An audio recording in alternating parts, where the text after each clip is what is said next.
Assalamualaikum warahmatullahi wabarakatuh. Kembali lagi di channel Kisah Warganet. Kali ini saya akan menceritakan cerita yang berjudul Petilasan Angker. Tak usah lama-lama, kita ke ceritanya. Ini kisahku dulu waktu umurku masih 18 tahun. Kira-kira tahun 2016 kemarin.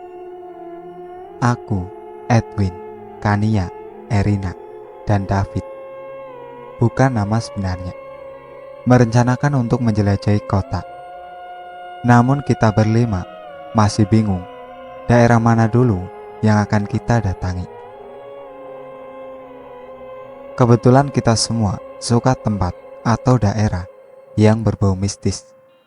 Lalu salah satu dari kita, Kania, mengusulkan untuk mencoba menjelajahi kota yang terletak di daerah B.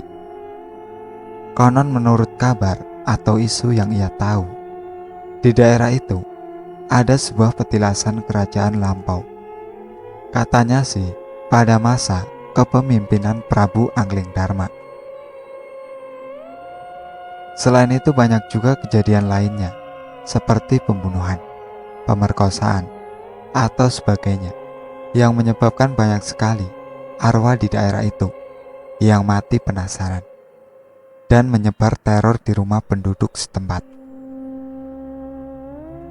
Kita berlima pun langsung sepakat dan hati kita sudah deal untuk pergi ke sana. Tapi pesanku, jangan melakukan tindakan bodoh yang dilakukan oleh temanku David, yang menyebabkan kerugian pada dirinya sendiri. Pagi itu seperti biasa, keluargaku selalu sarapan bersama. Itulah saatnya untukku membujuk mereka agar mereka mengizinkanku untuk pergi bersama lainnya ke daerah B. Ku mulai dengan membolak-balik nasi yang sebenarnya tak niat ku makan, karena masih bingung beralasan apa kepada mereka. Apalagi ayahku. Ayahku ini bukan tipe orang yang mudah dibohongi. Jadi aku harus mencari alasan yang pas membohonginya. Maaf ya, aku terpaksa. Namun hati ini yang menuntunku untuk memijahkan kakiku ke sana. Sekolahku besok ada tur di daerah B, boleh nggak aku ikut? Tanyaku memulai pertanyaan dengan sedikit rasa cemas. Takut tak diperbolehkan. Mengapa mendadak sekali? Biasanya 2 hari sebelumnya kamu selalu ngomong kalau ada apa-apa. Tapi ini kenapa tiba-tiba begini? Sahut ayahku. Baru aja memulai percakapan, dia sudah curiga. Tenang Lin, atur nafas, buang, atur nafas, buang. Begitulah gumamku dalam hati, sebagai penghibur diriku sendiri. Beneran ya, kalau gak percaya, tanya aja ke Erina dan Kania. Seruku agak sedikit kesal. Loh, kenapa harus tanya ke mereka, bukan ke teman sekelasmu yang lain? Katanya sambil menatap sinis ke arahku. Ayah ini susah sekali untuk membujuknya. Bagaimana ini? Ide apa lagi yang harus ku keluarkan? Bisa-bisa buntu nih otak karena kelelahan cari alasan. Aku bergeming sendiri dalam hatiku. Ayolah ya, izinin aku ikut ya. Janji deh, nanti aku beliin oleh-oleh. Pintaku merayu memegangi lengannya. Tidak usah merayu ayah, sanalah, pergi. Tapi ingat, jangan berbuat aneh-aneh di sana. Apalagi kalau ada tempat yang sakral. Begitulah pesan ayah. Yes, akhirnya. Makasih ya. Aku langsung menuju kamarku, tapi melanjutkan makananku, karena seleraku sudah berubah setelah ayah mengizinkanku pergi bersama yang lain. Aku melompat-lompat kegirangan di atas ranjangku sambil berjoget-joget karena merasa gembira. Langsung kuhubungi keempat temanku melalui via video call. Setelah bercakap-cakap panjang, aku lebih dulu menutup percakapan dan meninggalkan mereka berempat yang masih berbicara mengenai keberangkatan kita esok. Sedangkan aku sibuk menyiapkan segala keperluan yang akan dibawa, terutama make up dan charger. Aku selalu teliti dalam membawa barang itu ke dalam tas ranselku. Tiba-tiba ada seorang anak kecil menghampiriku. Tahu sendiri kan, aku dulu bisa melihat mereka yang tak kasat mata. Namanya Sina, gadis kecil berumur 7 tahun, dengan rambut yang dikepang dua dan disertai bola mata hitam. Salah satu penunggu rumahku yang konon menurut ceritanya, ia mati karena terjebur ke sumur tua. Dulu di samping rumah ada sumur tua yang lama sekali tak terpakai oleh mbahnya mbahku. Pokoknya gitulah, menutup sumur itu dan memendamnya. Tiba-tiba Sina mengagetkanku dengan duduk di sampingku, yang mulanya tadi kulihat dia masih berada di depan pintu kamarku. Aku dan Sina ini sudah berkenalan sekitar 4 bulan yang lalu. Jadi kalau dia muncul, aku sudah tak kaget lagi. Sina ini kalau masih hidup sampai sekarang, mungkin umurnya sekitar 60 atau 70-an, bahkan lebih. Karena matinya ketika masih kecil, jadi Sina jadi hantunya, ya dalam keadaan anak kecil juga. "Kak, mau kemana?" "Sina ikut boleh," rengeknya padaku. Sina mengagetkan saja. Kalau datang itu, "Assalamualaikum dong," candaku padanya. "Aku kan setan, Kak, jadi ya tiba-tiba muncul aja gitu," sahutnya. "Iya Kak ya, aku ikut, please," pintanya sambil merengek. "Gak boleh, nanti pasti kamu jahil sama teman-teman kakak," seruku. "Janji deh Kak, Sina gak nakal." Ya, please Kak," pujuknya. "Oke, tapi janji ya," balasku sambil memberikan jari kelingkingku, walaupun kami tak lagi bisa bersentuhan. Belum saja aku menoleh, dia sudah hilang, entah kemana. Selesai mempersiapkan semua, aku langsung tidur, supaya esok tak kesiangan berangkat menjelajahnya. Kring, kring, kring. Nada alarmku berbunyi tepat di samping telingaku. Kukucek-kucek mataku yang masih mengantuk. Lalu kulihat alarmku tepat pas aku terbangun, pukul 5 pagi lewat 30. Sesegera mungkin aku beranjak dari tempat tidur menuju kamar mandi. Ceklek. Waktu kubuka pintu kamar mandi, astaga, ada Sina yang berdiri menyambutku sambil membawakan handukku. "Pagi Kak, buruan mandi Ki, aku tunggu ya," serunya disertai wajah yang sumringah lalu menghilang. Aku hanya tersenyum sambil garuk-garuk kepalaku yang tidak gatal. Setelah berada sekitar setengah jam lebih di kamar mandi, aku baru keluar. Maklum, anak cewek, mandinya agak lama. Seger," kataku sambil melemparkan pakaian kotor ke keranjang. Langsung bergegas kupakai pakaian yang telah aku siapkan tadi malam. Setelah celana levis panjang berwarna putih dengan 5 kancing di bagian depan, dipadukan dengan atasan baju rajut berwarna krim. Tak lupa topi kupluk kesukaanku yang masih tren di kalangan anak remaja dulu.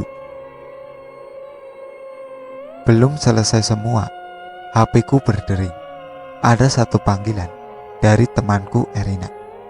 Guys, ayo, aku udah di depan rumah kamu.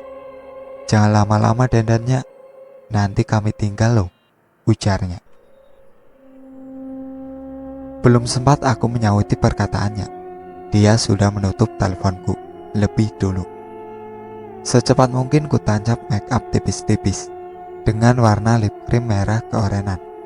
Tak lupa softline untuk mempercantik mataku. Memakai sepatu senada dengan baju dan topiku, yaitu krim. Lalu berlari ke depan.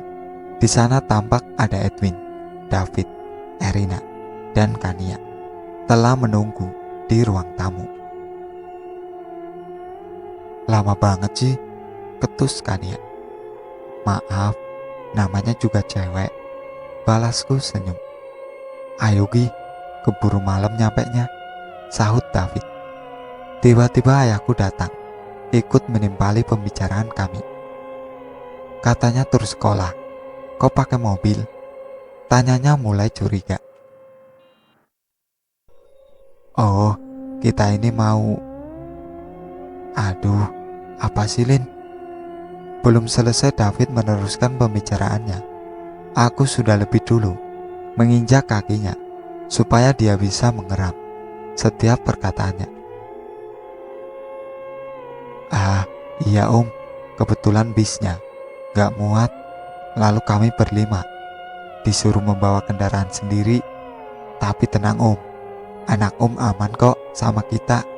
Kita lagian, kita juga bawa sopir, seru Kania sambil bercanda menunjuk si Edwin sebagai sopir, padahal dianya yang punya kendaraan. Tak lama setelah berpamitan, kami pun berangkat menuju kota B. Mobil pun dilajukan oleh Edwin sebagai pengemudi, lalu David di samping kiri, dan di belakang ada kami bertiga. Kamu ngomong tur ke orang tuamu? Tanya Edwin padaku. Iyalah, kalau aku jujur, mana mungkin aku dibolehin, kataku. Maklumlah, dia kan anak kesayangan, cetus Erina, dicandai tawa. Lalu kami semua pun ikut tertawa. Guys, pinjem charger dong, aku lupa bawa nih. Charger Oppo ya, ada yang punya nggak? Tanya Erina. Ada, cari aja di tasku, sahut David. Di mana? Tanya Erina. Itu di jok belakang, sahutnya lagi. Lalu Erina mengambil tas David dan mencari benda yang dimaksud. Namun ia menjadi kaget karena menemukan sesuatu yang aneh di dalam tasnya. Fit, kamu gila ya? Ngapain bawa-bawa itu segala sih? Ketus Erina. Oh itu, buat koleksi aja Rin. Kalau kamu mau, ambil aja, jawabnya sambil tertawa geli. Dasar gila, buat apa aku terusan? Balasnya jengkel. Lalu kami pun tertawa melihat aksi lucu mereka. David ini adalah teman kami yang paling jahil dan paling gila kalau sudah bercanda. Kadang bercandanya sampai kelewatan batas. Kira-kira kita nyampenya pukul berapa guys dari sana? Tanyaku. Mungkin kurang 2 jam lagi, jawab Edwin. Masih lama, tidur aja yuk. Biarin si Edwin nyopir sendirian, canda Kania. Tak lama setelah perbincangan tadi, mereka semua tertidur, kecuali aku dan Edwin yang tetap fokus menyetir. Saat itu aku sedang menikmati pemandangan alam di luar sana. Ya, walaupun banyak dedemit nongol, tak kuhiraukan, karena bagiku sudah biasa. Wush, tiba-tiba ada angin masuk ke dalam mobil kami, padahal semua pintu tertutup. Ternyata Sina yang datang dan duduk di pangkuanku. Sina ngagetin aja deh, kataku padanya. Namun dia hanya tersenyum. Lin, ngomong sama siapa? Tanya Edwin heran. yang dari tadi melihatku di spion yang ada di depannya. Oh enggak kok, jawabku singkat. Tak terasa beberapa jam waktu yang kami tempuh, akhirnya kami sampai ke tempat tujuan sekitar pukul 1 siang lewat 50 kalau nggak salah ingat. Hei, bangun semuanya, udah nyampe nih, seruku sambil berteriak membangunkan mereka yang masih tertidur. Nyampe mana nih? Timpal Erina sambil menguap. Udah nyampe tujuan, ayo turun. Yang baru bangun, cuci muka dulu Gi, biar seger. Ujarku yang kebetulan di situ ada tempat pancuran air. Dilarang kencing dan mengumpat sembarangan di sini. Begitulah tulisan yang terpampang di luar tembok petilasan yang sudah roboh. Tiba-tiba David iseng. Ia meminum air, lalu disemprotkan di dinding itu sambil mengumpat. Lalu pergi ke belakang dinding. Fit, mau kemana? Tanya Edwin. Bentar, mau pipis di sana, sahutnya berlalu. Fit, jangan macem-macem deh di sini. Itu kan sudah ada tulisannya bahwa dilarang kencing di tempat ini, kata Kania menimpali. Ah, apa sih, tayul, sahut David. Udah biarin aja Grill, nanti kalau dia kena batunya baru tahu rasa, ucap Edwin. Bodoh amat, balas David sambil berjalan ke arah belakang dinding untuk menunaikan hajatnya. Saat David selesai menunaikan hajatnya, sikapnya mendadak berubah aneh, pendiam, dan gak banyak omong. Sepanjang perjalanan, dia hanya menunduk tanpa berkata sepatah kata pun. Kamu kenapa? Biasanya kamu selalu ceria dari yang lain. Kok tumben jadi diem gini? Tanya si Edwin. Iya tuh, biasanya juga jahil banget. Mungkin kesambet kali tadi pas pipis di sana, sambil menunjuk ke belakang. Udah dibilangin sih, bandel, seru Erina. Udah deh, diem kamu tuh. Jalan aja, kenapa sih? Sahut David yang tiba-tiba marah mendengar ucapan Erina. Kok kamu jadi sewot gitu sih? Aku kan cuma ngingetin, timpal Erina kesal. Udah deh, kalian tuh kayak anak kecil aja. Mungkin si David moodnya lagi gak bagus, kataku melerai cekcok mulut mereka. Hah? Akhirnya sampai juga kita di sini, kata Kania sambil duduk.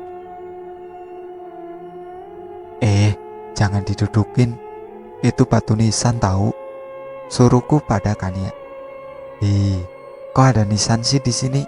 Cuma satu lagi. Siapa ya yang mati di hutan seperti ini? Sahut Kania lagi, dan mendadak bulu kuduknya berdiri. Hati-hati kalau bicara di sini. Jaga adab, jaga tata krama juga. Ingat pesan dari ayahnya Lin gak tadi? Kalau di tempat sakral, dilarang bicara sembarangan, ujar Edwin. Sampai di sini ceritanya. Nantikan cerita kelanjutannya. Sekian dari saya. Wassalamualaikum warahmatullahi wabarakatuh. Jangan lupa like, komen, dan subscribe channel ini.